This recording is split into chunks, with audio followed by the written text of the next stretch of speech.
বর্তমানে আমরা যেটা দেখতে পাচ্ছি যে মুক্তিযোদ্ধার নাতিরা এসে এই কোঠাটা ইউজ করতেছে এবং 30% এবং সব কোঠা মিলিয়ে প্রায় 54% যাচ্ছে কোটাধারীদের জন্য, আর আমাদের সাধারণ শিক্ষার্থীদের জন্য মাত্র 40%-এর মতো একটা থাকতেছে। সো এখানে মেধার একটা অনেক বড় অবমূল্যায়ন হচ্ছে।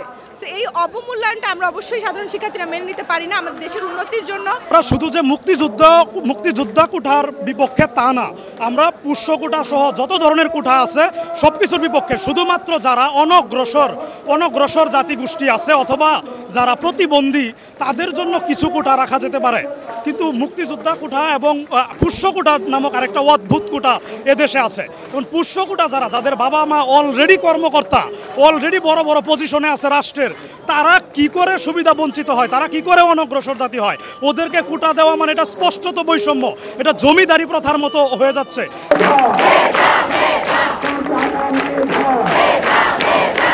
5-স্টার রেটিং প্রাপ্ত BLDC টেকনোলজির Walton super saver ceiling fan 65% পর্যন্ত বিদ্যুৎ বিল সাশ্রয় করে আপনাকে রাখে প্রশান্তিতে। ওয়ালটন ফ্যান হাওয়া বদলে দেয়। আমরা বৈষম্য চাই, কোনো ধরনের বৈষম্যহীন আমরা রাষ্ট্র বসবাস করিনি এবং বৈষম্য চাই না সরকারি চাকরিতে, কারণ আমরা মেধার ভিত্তিতে আমাদের দেশকে চাই, মেধার ভিত্তিতে সরকারি চাকরিতে যোগদান করতে চাই। সেখানে শুধুমাত্র অনগ্রসর যারা, যেমন উপজাতি এবং যারা বুদ্ধি প্রতিবন্ধী বা প্রতিবন্ধী, তাদের ক্ষেত্রে শুধু আমরা চাই যে কোটা হোক এবং অন্যান্য ক্ষেত্রে কোটা প্রথা চাই না। আমরা এই খেলাগুলো বুঝি, ছাত্র সমাজ এই খেলাগুলো বুঝে তারা চাচ্ছে আমাদের আন্দোলনটাকে ঝুলিয়ে দিতে এবং আমাদের আন্দোলনটাকে স্থগিত করে দিতে। আমরা এই ধরনের কথাবার্তায় হুমকিতে মানব না। আমরা পরিষ্কারভাবে বলতে চাই আমরা রাজপথে থাকবো, আজকে হোক, কালকে হোক, পরশু হোক, প্রত্যেকটা দিন আমাদের কাজ পরীক্ষা বন্ধ করে আমরা এখানে থাকবো। কোটা থাকতে পারে যে সেটা অসুবিধা বঞ্চিত মানুষদের জন্য খুবই ন্যূনতম হারে সেটা হতে পারে। তো আমাদেরকে বলে যে আমরা মুক্তিযুদ্ধের বিরুদ্ধে, কিছু মানুষ স্ক্যাম ছড়াচ্ছে, বাট আমরা হচ্ছে মুক্তিযুদ্ধের বিরুদ্ধেও না, মুক্তিযুদ্ধের বিরুদ্ধে না। ধন্যবাদ। আমরা মুক্তিযুদ্ধের 53-54 বছর পরে এসেও আবার সেই বৈষম্যের শিকার, সারা বাংলার ছাত্র সমাজ আবার সেই বৈষম্যের শিকার। সুতরাং আমরা বৈষম্যের বিরুদ্ধে, মুক্তিযুদ্ধের বিরুদ্ধে না।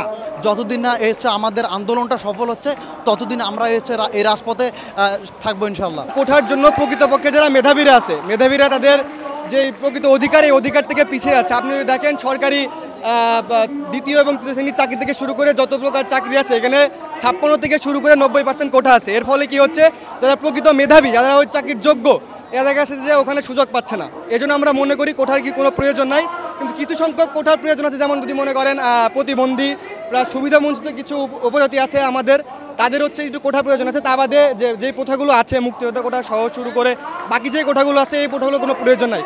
কারণ মুক্তিযোদ্ধার জন্য আপনি যদি মনে করেন মুক্তিযোদ্ধারা আমাদের দেশের জন্য অনেক কিছু করছে, একটা স্বাধীন দেশ উপহার দিছে, তারা এই সুযোগ সুবিধা পেতে পারে, তাদের পরবর্তী একটা প্রজন্ম সুযোগ সুবিধা পেতে পারে। কিন্তু এটা প্রজন্ম থেকে প্রজন্ম বাড়তে আছে, দ্বিতীয় প্রজন্ম, তৃতীয় প্রজন্ম। আমরা মনে করি না যে মুক্তিযোদ্ধাদের যে কোঠা ছিল সেটা তাদের দ্বিতীয় প্রজন্ম বা তৃতীয় প্রজন্মের জন্য কোনো প্রয়োজন আছে। যে রেলওয়েতে আপনি দেখেন প্রায় 60%-এর উপরে কোঠা, পুষ্য কোঠা। এখন রেলওয়ের যে কর্মকর্তার ছেলে রেলওয়ের কর্মকর্তা হবে, এটা হচ্ছে এখন রেলওয়েটা ওই কর্মকর্তাদের জমিদারি হয়ে গেছে। এটা প্রজন্ম তরে তারা ওখানে কাজ করবে। এটা রাজতন্ত্র না, এটা জমিদারতন্ত্র না, এগুলি অনেক আগেই বিলুপ হয়ে গেছে। আধুনিক রাষ্ট্রে এগুলি আমরা চাই না।